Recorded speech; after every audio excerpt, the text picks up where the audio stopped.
So we're going to do some modeling in vanilla Blender, and we'll be doing Boolean Ngon workflow here. Now, the thing is that when you guys are seeing people using HardOps, Box Cutter, a lot of people are hesitant to buy those add-ons. But the reason you use them is it just speeds you up. That's the main idea. You can do Booleans inside of vanilla Blender. It's really not that crazy, you know, do your standard kind of modeling stuff. You add cylinders. In our case, let's use a little bit more segment counts here. You want to add combo shapes together. That's the main idea of this whole workflow. But you want to do things non-destructively as well. So let's get this going like this. So we'll just turn off the grid and turn on statistics, matcap maybe. We'll do cavity, both, backface colon, if needed. All right, and so now we can start doing like Alt-Z. We can add bevel weights. And let's change some preferences real quick. We'll do preferences of key map, change it to search for spacebar action, and tab for pie menu. Okay. So now I can just hit spacebar and type in like bevel, for example. There you go. We'll have a bevel modifier. Change that to like 8 segments maybe. Pieces like this, we can add, press in, bevel weights of 1. If we add a bevel modifier, we can now do weights. We'll only work on those edges basically. So if we want to do that, we could. We can combo this up with another bevel modifier. Usually you can get away with a weight and then followed by a regular bevel if needed. And you can combo this even if you want to. If you want to add more bevels, I mean, it's possible. It's not usually the best to keep doing that over and over again, but you see, it does work. So we're going to get rid of the 1. I like to use a combination of sharp edges and bevels. So we'll see here. We can get our ideas going relatively fast. Doing things like this. Okay. Do like 2 loop cuts. We'll pull one of these out like that. And what we'll end up being able to do, and we'll use 4 on that one, is we can start Booleaning these together basically. So like, let's say we join all of these to this one. Do Boolean, union, fast, this piece there. Boolean, union, fast, and this piece here. So we come up with, usually the workflow is something like this, where you do the main shape first. In this object, we'll move to a new collection by pressing M, call it cutters. Okay, we'll move that to cutters as well. Press M, move to cutters. And if we hit 1, it'll hide everything but the first collection here. If we hit 2, it'll unhide this one, right? You can see I accidentally set that up wrong. Union, there you go. All right, so we press 1, it'll hide everything else. Shift 2 will bring it back if needed, okay? Now we got that out of the way. Usually you cut out like your main shape. And if you need to tweak things, you know, tweak them. But this is the shape you're going to start working on more or less. So like if I do a cube, let's scale it down, scale it out a little. Let's say we add a bevel to this segment of, I don't know, let's do 8. Mount all the way up. When we do the mount all the way up like this, we'll have double vertices. A little tricky. You see they all hit each other basically. Clamp overlap prevents them from going crazy over the edge like that. Okay. So now we need to add a weld after that, so we don't have doubles. And we can add these kind of shapes to places like this. We're going to leave it as that. We could, or we could do a Boolean subtract difference. Boom. And now that'll cut out of this. So if I hide it for a sec, you'll see it's doing that, right? Good. So if we want to take this shape, we can add a mirror modifier. the mirror modifier, you'll see our original shape disappears. For whatever reason, this happens when you have the mirror after everything here. But we can mirror it. And we're going to mirror across our original shape that's hidden. That you can't unhide this thing, just to give you a warning. You have to remember which one was the base until you I drop it, pick it as the mirror object, you'll get that result. But now you can see we can do mirrors like this. I'm going to move this to cutters, boom. And so we're able to do things like this very fast and create these kinds of setups like this, which is awesome. You know, we can continue working this way indefinitely, as long as our system can handle it. Performance-wise, it will start to slow down at some point, but you can imagine we're just adding a bevel weight on that edge there. And so every time we do something, you know, we have to set it up and configure it each time. HardOps Box Cutter already has all these pretty much set up by default to work probably the way you want it to. That's the main idea of the add-ons. Probably don't need that many. Let's do 4. All right. And so once again, you know, we want to mirror this before you do the Boolean. Usually that's the better idea on Z in this case. Whoop, why? I was wrong. Do another Boolean difference, click, boom, move, done. All right. So you can see how that one takes place now, right? Not really a great detail, I would say, in that area. We could try bringing back all of these again, hit Shift 2 or whatever. Alt H if needed to unhide all. And we could try maybe, yeah, fluctuating the edges there a little bit or something. All right. And the same can be said for some of these other shapes as well, like this. I don't mind this setup, but I'm going to loop cut here. Just going to bring that forward a little on the bottom side there. Even if you wanted to do something like that, I guess you could. That looks a little goofy looking, but nonetheless, your base shape, you know, you want to do some manual edits still. There's nothing wrong with that. Like, you can still just know that you're not going to be able to adjust like the bevel counts on everything, perhaps, right? All right, so I like this base shape, but I think it's too low resolution. I think this isn't high enough of a resolution here. So what do we do about something like that? Well, check this out. You take these 2 end caps, you poke them. Right click, poke face. You select from this side, and usually I try to pick either the top or the bottom or the left or the right. Hold Control, click through there, select these edges, press 1, hit Control I, X, delete vertices. We'll be left with this piece here. We can't see it right now with all the Booleans, but what we're going to do is add a screw modifier. I'm going to put that at the very start. Okay, you see we get this kind of setup. We're going to change this to calculate order, flip it if needed. Okay, and we can adjust the count now. Oh, also merge it. Okay, and we can adjust the count now, basically. So it's a 16-sided cylinder. You see it looks like so. And then, but if we wanted it to be like 64, we could do that. Okay. And a lot of these Booleans are also not fast right now. So it's going to become slower and slower as we use those. It always becomes slower, but fast works much better anyways.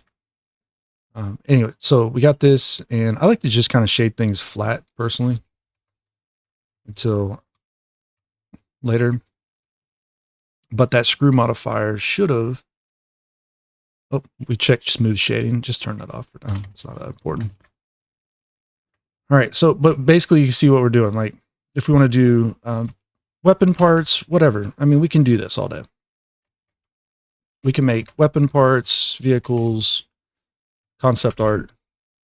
This wouldn't be your game model necessarily. You could use it as the base of a game model, potentially. The more clever you are with this, the more likely that'll work out better for you. You can always add bevel weights, so you can do things non-destructively. So when we do a bevel, use weight again, change the segment size, amount.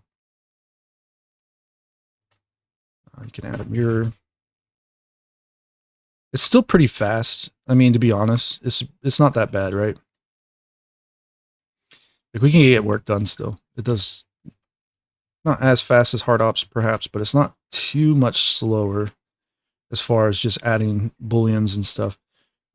The hardest part is that it's when you have to start modifying like hidden shapes and you have like dozens, if not hundreds of them. It starts to become kind of clustered very fast, and it's just not that nice to deal with. Like if I want to re-edit this piece, like it's not always going to be like on the bottom, you know? Sometimes it'll be just like lost in the list somewhere. And also, this one we're going to go ahead and do another bevel on. Let's just do like that. Bump the count up a little bit. Yeah, something like that maybe. Okay. So yeah, if you want to do pistol parts and things, there you go. It's the main idea. And I feel like I've lost a view of my wireframes or something. Oh, because we did this, I forgot. Nope. We're good. Like if we push that in, obviously we can still cut in that area a little bit. But that's just getting really narrow now. Maybe want to do an additional cut through here with like just the cutter shape perhaps. And try to match that one. That's always a possibility. So all we did for this one was inset. So we're going to inset and hold control and do kind of a similar thing there and see if it works out. It's close, not quite right, but it's close. All right.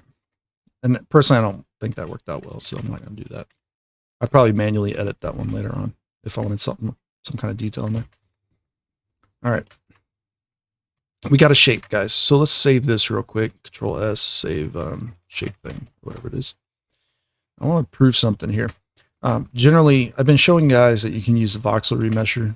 So you duplicate the base, Shift D, convert it to a mesh. We'll just send it out here for now. When you're using Voxel remesh, you could do generate remesh like this, and you can bump the voxel sizes down to whatever you need. Usually 0.00, I probably wouldn't go below 0.008 to get started here. That's 8 millimeter. And you can see it's not quite dense enough, right? So like 0.006. The lower you can go, probably the better. But you got to look out for those polygon counts because 0.06006 to 0.004, it goes up quite a bit. So it's at like 2 million right now. But this is the remesh workflow a lot of guys have been using.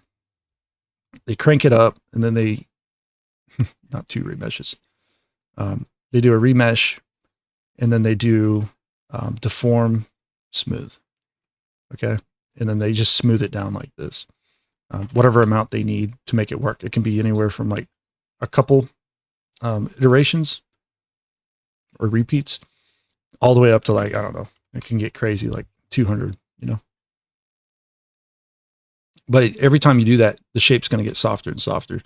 And you can see in this case, like this here didn't get softer at all, right? Like even this was a high resolution or higher resolution cylinder at 64 sides. It's still not quite enough, right? So something you can try doing is going into sculpt mode. Hit tab, go into sculpt mode, initialize face sets by normals. Okay. And you're just looking for good breakup of the faces here. Sometimes you got to do these manually. Okay. The new sculpt features, you're going to be doing possibly this one here. So we can go through and create face sets this way. Remember, it's about the center. Wherever, well, usually it's about the center, wherever there's like a single point you got to hit in the middle of the face somewhere. Sometimes it's off to the side of the face. You can set face sets with the brush, which is great. But when you initialize face sets by normals, you can click this and drag it and hold shift at the same time, and you can try to finesse it. You don't want that set up there where it gets crazy. You want to have them pretty solid for the most part and do manual adjustments later on if needed. Just isolating different little sections and parts. Like obviously, like this whole setup is not quite working out there. You can go into edit mode. You can hit C, use the cursor selector, mouse wheel up and down, left click to select, middle click to deselect, and then right click to get out. Go back to sculpt mode, initialize face sets from edit mode selections. This can be quite useful as well. There's certain times you just want to do that in different areas, obviously. Some things you might want to isolate from one another so that they're not all combined together like that. And for beveled edges, this is a little bit more challenging because you got to work up sometimes to the center point of the bevel or just to the edge of a bevel. You know, that'll be a judgment call. You have to play around with it a little bit. You can see this front section, terrible. Select that all, Control Number Pad plus to select more in edit mode. Go back to sculpt mode, edit mode, or set face sets from edit mode selections. Boom. Yeah, so you're trying to avoid this kind of nonsense. That's really the one you're looking for. And on our case, this is what bevels do usually. It's pretty terrible. So you're looking for this kind of setup a lot of times, right? So it's like a really fine-tuned number there. It's very sensitive that you got to hit if you're going to do this. But I wanted to show you this technique real quick because what we do is we use mesh filter and we set it to smooth and we auto mask by face sets and face set boundaries. And this will try to preserve the edges. And we can click and drag and we can smooth in this manner. You see how it does like so? So like this works. But not with the geometry the way it is. So we have to remesh this manually. We press R, and look, we have the same values here. 0.06, 0.05. I think we went to 0.04, it was like 2 million. So we'll do like 0.045 or something. Hit Control R, Control R to do the remeshes like that. Control R will do the remesh. R to set the resolution. Now it's a much higher resolution, but it's going to have jankier edges. But we can click and drag on these now. And you'll see we can start to smooth them out, basically. Which is nice. The only trick here is that the higher the resolution, the harder it is to actually make this start smoothing. If you hit Shift F, turn the strength up. I don't know if that matters. It might help make it faster. But you do have to smooth these down. And if your mesh is just simply not high enough resolution, no matter what you try, it's not going to work. In our case here, this piece might not do too well. So 128 edges on that one might have been nicer. Or anything higher than the 64. Doesn't have to be a powers of 2 or nothing like that, but you could pre-smooth it basically, right? In those areas. Very tedious process. You have to get it just right, or it's just not going to work out very well. You got to click and drag to the right quite a bit, unfortunately. You can try some repeat amounts if you want. But yeah, this is the remesh kind of workflow in a nutshell, right? So we do deform smooth now.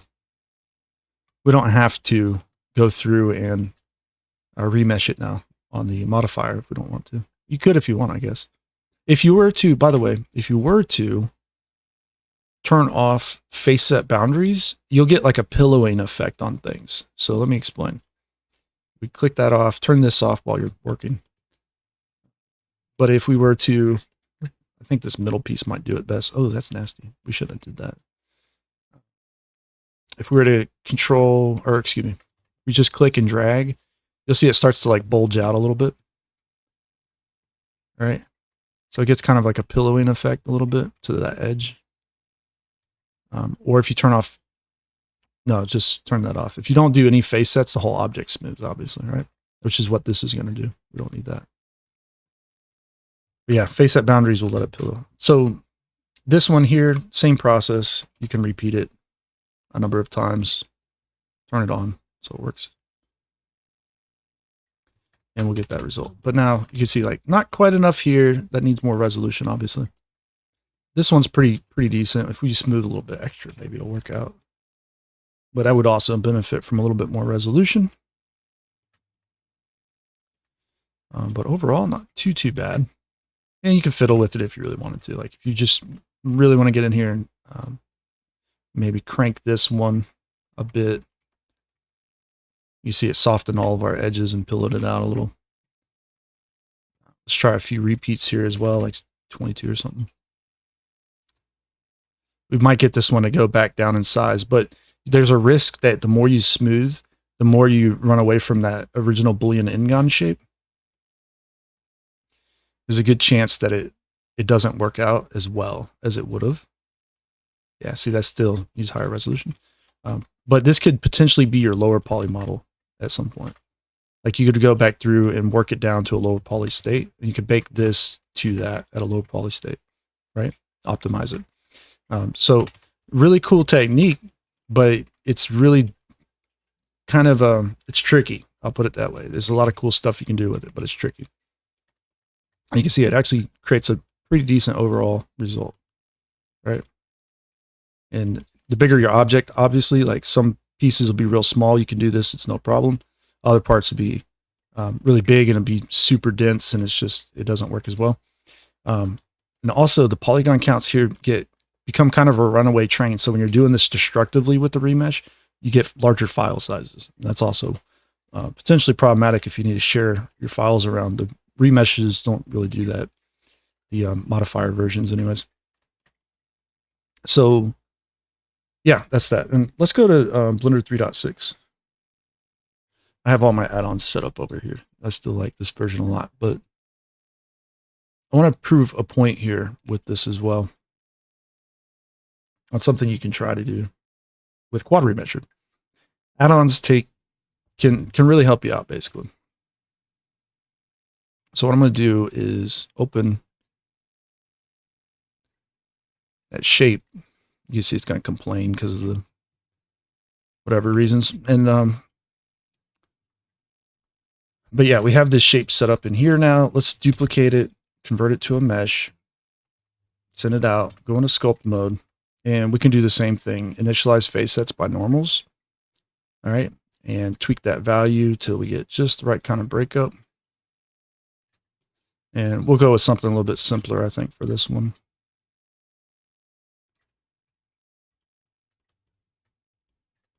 Probably do it even better than this, actually. All right. I know for a fact this is going to be a problem in here. And I don't know if I can get a hold of that very easily. Let's try. We'll select like that first. Cursor select through there. I'll have to do it on the other side too. All right. And I might be able to get away with going back to sculpt mode, edit mode selection. Okay. And this didn't separate? Or is it just a different color and I can't see it?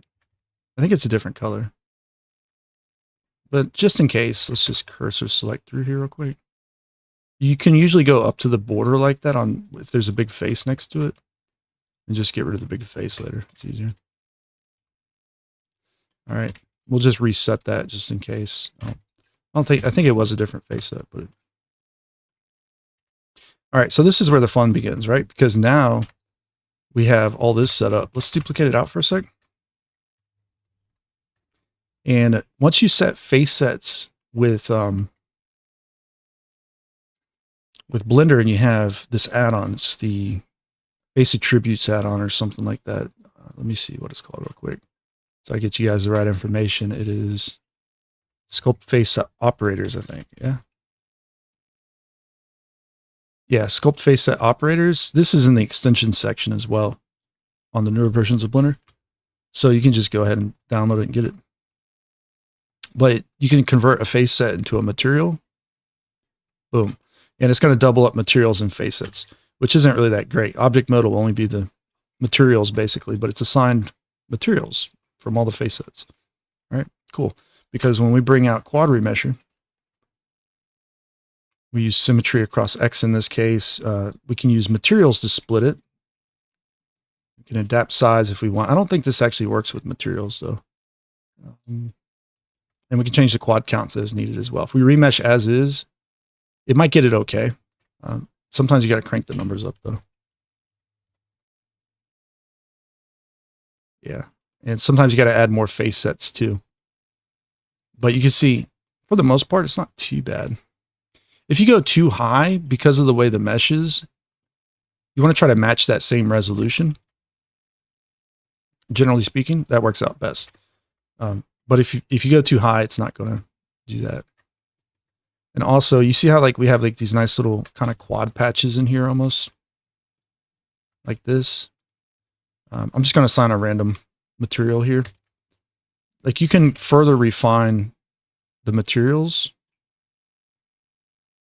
instead of using face sets. Like you can go back to face sets and use those if you wanted to. But like we can refine this basically, and that'll help guide quad-remesher as well. Doesn't always work. In our case, it just ignores it. But a lot of times that'll actually help out, believe it or not. And you could try using sharps, but I don't believe they have an effect with this setup. Okay. That's another type of remeshing basically. But we can mark sharps, see how that works out. Let's see what happens if we remesh with that. Yeah, it doesn't do nothing. Even if we have normal splitting on. Yeah, see that works terribly like that when you do both. First of all, this needs to be shaded auto smooth with normal splitting. And okay, look, so you can combo them together, but it might have just used the normal splitting over the materials. I'm not real sure how that works out. So you got to be careful with some of these, but play around, fiddle with the settings. You'll get different results. Sometimes you get errors still. You have to clean these things manually. There's no way around it. Sometimes it doesn't give you the results that you want. But sometimes it does okay. And in our case here, we could probably increase this just a little bit higher. And we'll try it one more time. If you almost double up the quality here, or the resolution, a lot of times that works. Almost double, not quite. Does pretty good with that usually. The main goal is that when you, let's turn materials off real quick, go to single. When you subdivide this, if you see any faceting, that's because you were too high resolution. But yeah, you see, we could subdivide this, guys. Like it's that, this is what a lot of people don't understand about modeling in general. There's different approaches to do kind of similar things. But like a lot of guys like to run a ZBrush, and they're remeshing in ZBrush using basically the same setup. Quad-remesher was made by the same guy as the Z remesher, right? And so what you're looking at is basically a very similar thing. Okay, it's not perfectly the same, but very similar. And those material breakups make it happen. Okay, that's really the trick there. And face sets is the easiest way to control that, not using the material settings like this. This is terrible. So that operator add-on, it's huge. It's a huge thing for quad-remesher. I think it's better than like Kashiro's little add-on he made, which was never seen that one. It was create face set operator, or create let's see,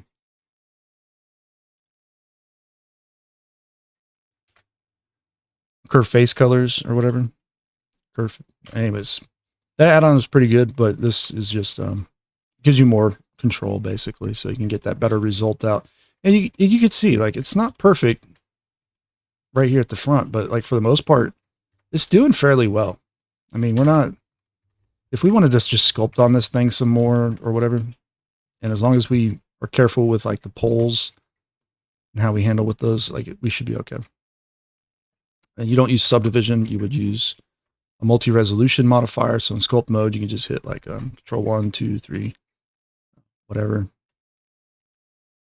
with the mesh selected.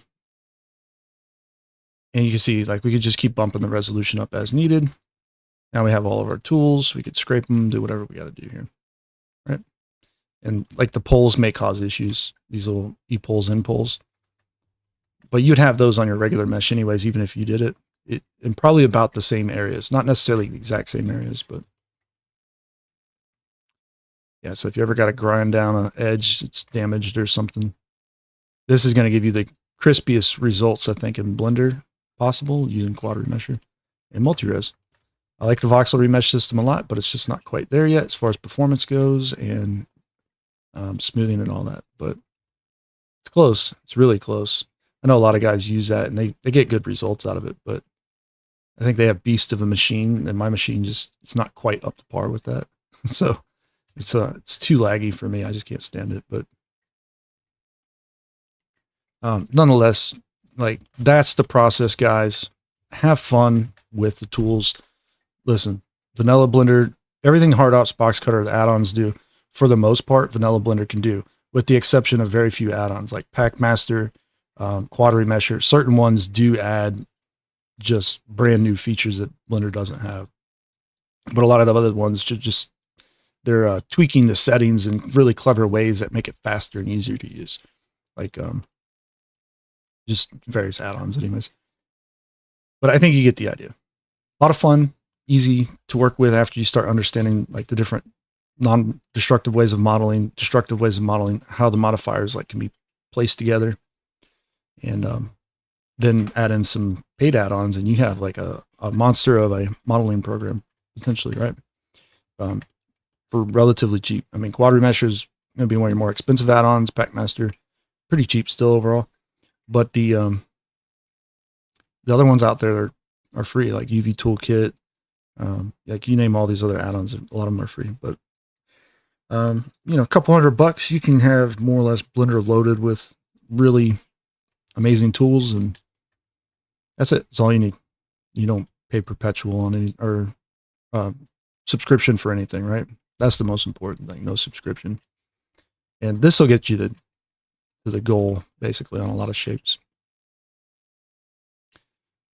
A lot of very basic shapes, anyways, really work well with this. Like I was doing like helicopter parts, and there were a lot of them are simple enough. You can just quad-remesh it and use it as a hide, basically. It's that simple. So amazing add-on. A lot of people don't understand how to use it, and they don't know that, you know, when things do go wrong, you can fix them manually. It's okay. Like if you understand subdivision modeling, this isn't a big deal. If you want to sharpen things up, for example, you can add bevels and continue working on this model even. As long as it does well enough anyways. So use it as part of the process. Don't use it for the end result necessarily. Like, you know, think of it as a mesh that you can continue further working on if needed, and just do that, right? Like if it doesn't work out, you have to do things the old manual method, right? Just manually subdivision modeling. But if it does work out, you just saved a bunch of time, like a ton of time. So anyways, that's all I wanted to show in this video. I think some of you guys need to see some of this. So anyways, hope you enjoyed. Check you out in the next one.